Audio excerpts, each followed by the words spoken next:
இது ப்ரூஃபிங் பண்ணியாச்சு. இது ஆல்மோஸ்ட் வந்து நான் ஒரு 6 o'clock அந்த மாதிரி பண்ணேன். So let's give it a punch. So pizza தான் பண்ண போகிறேன். அண்ட் அது கீழே இது பண்ணால் மேஸ் ஃப்ளார் இது நான் அடித்து வச்சுப்பேன் எப்போவுமே. ஸோ இனி பண்ணிக்க முடியும். எப்போவுமே பீஸா பண்ணால் நல்லா போக் பண்ணிக்கோங்க, ஏன்னா இது வந்து ஃப்ளஃபி ஆகக்கூடாது. ஏர் பபிள்ஸ் எல்லாம் எடுத்துருங்க.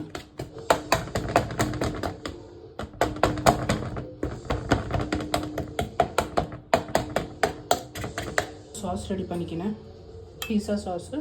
இதில் நான் கொஞ்சம் chilli flakes, onion powder, garlic powder, ginger powder எல்லாம் ஆட் பண்ணிக்கினேன். ஜிஞ்சர் பேஸ்ட்டு கார்லிக் பேஸ்டாவது இந்த மாதிரி தான், ஓகேவா. சில்லி ஃப்ளேக்ஸும் ஆட் பண்ணிக்கினேன். ஸோ தட் அந்த காரம் தாராளமாக போட்டுக்கலாம், எனக்கு கொஞ்சம் போதும். நான் வந்து டொமேட்டோ ஃபுல் ஆஃப் இது வச்சுருக்கேன். என்னென்னா சாசேஜஸ், சிக்கன் சாசேஜஸ் வச்சுருக்கேன், கேப்சிகம், அனியனு அண்ட்